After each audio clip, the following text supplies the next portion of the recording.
Salut à tous, quel plaisir de vous retrouver. Ça fait un petit moment que j'ai pas fait de vidéo et je m'en excuse, mais à coup pas. Voilà, j'attendais le Blu-ray de la réédition de Fantasme et il a été repoussé d'un mois, donc jusqu'au 6 juin. Donc je n'ai pas pu faire d'autres vidéos car je n'ai pas eu autre chose entre temps. Alors, pourquoi ne pas changer un petit peu? Et puis, étant donné que ma chaîne parle un peu, enfin beaucoup de cinéma et j'ai eu quelques petits tests jeux vidéo, et ben, je me suis relancé dans mes souvenirs d'enfance et voilà, ça m'a rattrapé très très vite. Donc Dragon Ball que je n'ai jamais laissé tomber, mais j'avais les vieilles éditions manga françaises qui n'étaient vraiment pas top du tout et que j'avais revendues en grandissant avec regret.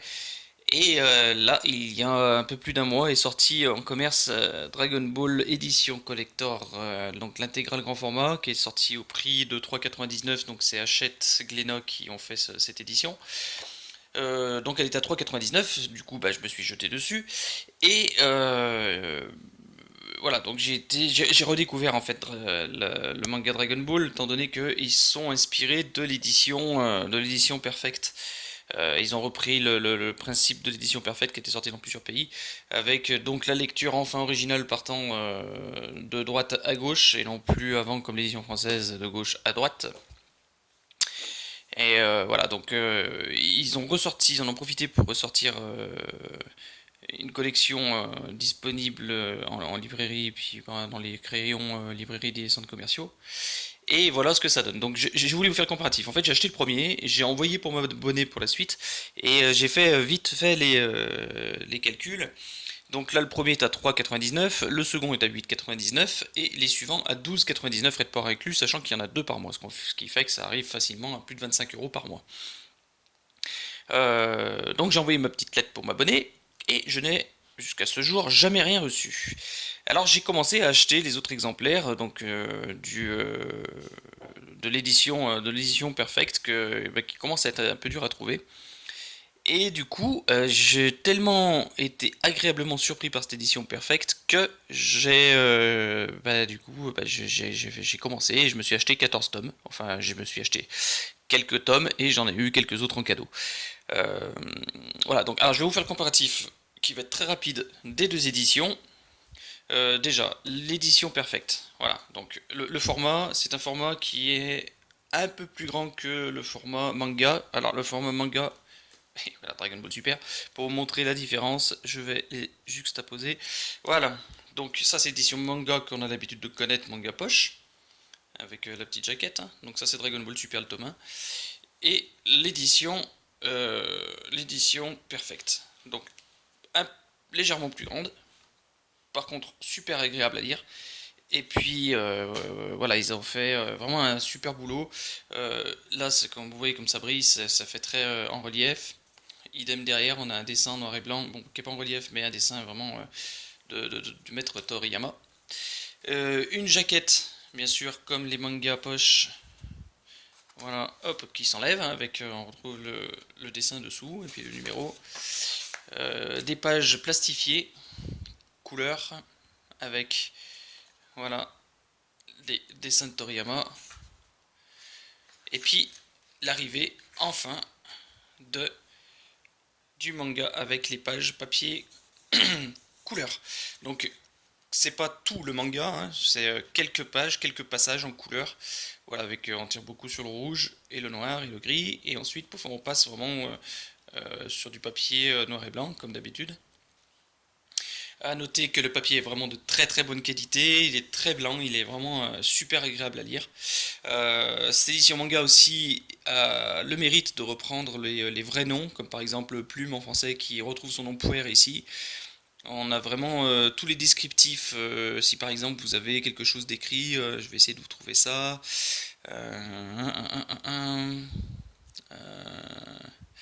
Voilà, on a des petites annotations. C'est vraiment petit, mais pour vous montrer ici, par exemple, littéralement, bâton qui, au pays, au doigt et à l'œil, c'est un objet magique qui apparaît dans le Seiyuki. Voilà, quand il parle de son bâton voilà, qui est son bâton magique, quoi. Il y a des petites annotations sympas, il y a des petites indications aussi sur Bon, là, par exemple, les boules de cristal retrouvent leur vrai nom, hein. On apprend vraiment qu'elles ont un nom et qui correspond au nom des dragons de voilà, Rouge Sinchu, Yasu Chiron, enfin, il y a les noms des dragons dans Dragon Ball GT quand les dragons maléfiques apparaissent. Euh, et j'essaie de vous trouver un symbole avec la traduction pour vous montrer vraiment où ils expliquent vraiment tout, quoi. Et c'est super agréable parce on est passé toutes ces années à côté de petites choses qu'on se rendait pas forcément compte. Voilà, par exemple sur la poitrine du robot, tous ces petits symboles. Il nous explique voilà, les caractères sur l'armure se sont changés en Itai, j'ai mal. Donc en fait, ils réagissent suivant bah, pour ceux qui ne connaissent pas le japonais comme moi, hein, qui réagissent. Là par exemple, les caractères sur l'armure se sont changés en Atsui, ça brûle. Voilà, donc vraiment, on est vraiment dans le détail et c'est vraiment super agréable. Le fait aussi d'avoir des dessins plus grands, donc des pages plus grandes, on apprécie encore plus le trait de Toriyama. Vraiment, c'est du pur bonheur cette édition. Je vais vous montrer, regardez ça un peu. C'est vraiment du pur bonheur, c'est magnifique. Alors, la différence avec l'édition Hachette qu'on trouve dans le commerce. Donc déjà, si on fait le calcul vite, le prix ne sera pas du tout le même, parce que celles-ci, on peut les trouver à un peu moins de 11 euros, et ceux-ci à un peu moins de 13 euros. Donc, là, on a des petits posters comme ça plastifiés, c'est plutôt sympathique. Bon, en cela, ça n'apporte rien du tout. On retrouve donc les pages couleurs, hein, encore plus grandes. On a l'impression de se retrouver devant un Picsou Magazine. Donc voilà, l'édition est strictement la même. Seulement en plus, on trouve au fond euh, des petits quiz.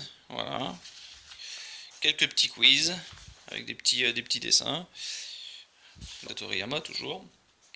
Et puis, bah voilà, ils ont regroupé au fond toutes les pages qui coupaient les chapitres. Euh, voilà, un petit peu de pub, et c'est fini. Donc, elle est très jolie cette édition, mais il manque quelque chose. Il manque quelque chose, et moi je trouve que pour le prix, c'est pas justifié. Franchement, on a vraiment une édition de qualité avec la avec l'édition Perfect. Je vais juste vous montrer, hop, différence entre les pages. Voilà. Je sais pas si ça se verra bien là la vidéo. Je vais vous les poser comme ça. Voilà la qualité du papier. Donc la qualité du papier de l'édition commerce blanche de la Perfect est très très belle. Celle de l'édition presse est plutôt jaune. Vraiment comme je dis, ça rejoint vraiment les Picsou. Donc pas de très très bonne qualité.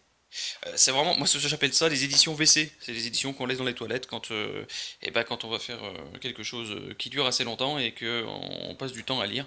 C'est les éditions qui traînent vraiment dans les toilettes, quoi. C'est souple, c'est gros, le papier est jaune, c'est comme du papier journal. C'est une belle édition.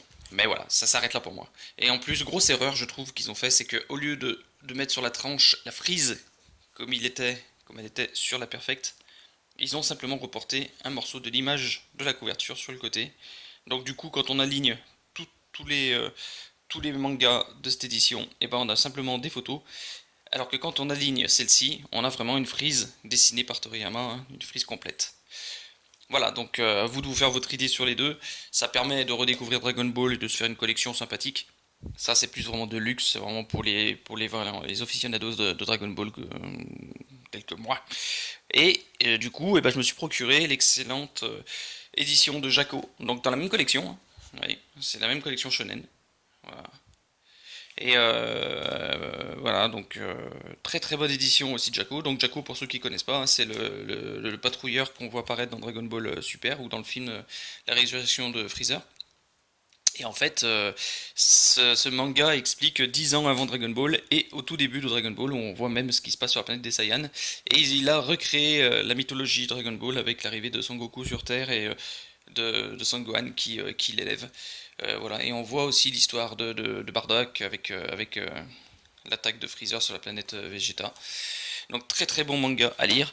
Et enfin, bah voilà, hein, je vous conseille de vous procurer le manga Dragon Ball Super, le tome 1. Donc agréablement surpris pour ceux qui suivent la série et qui ont vu les films.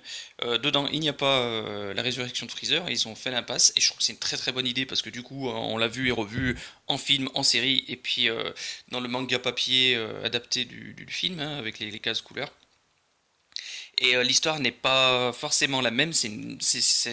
On reprend Dragon Ball Super, mais vraiment il y a des choses alternatives, il y a des choses qui vont plus vite, d'autres qui se détalent un peu plus, des détails sur les personnages un peu plus importants. Les dessins sont très très beaux. Regardez-moi ce que Goku God qui fait un Kamehameha là, c'est pas beau.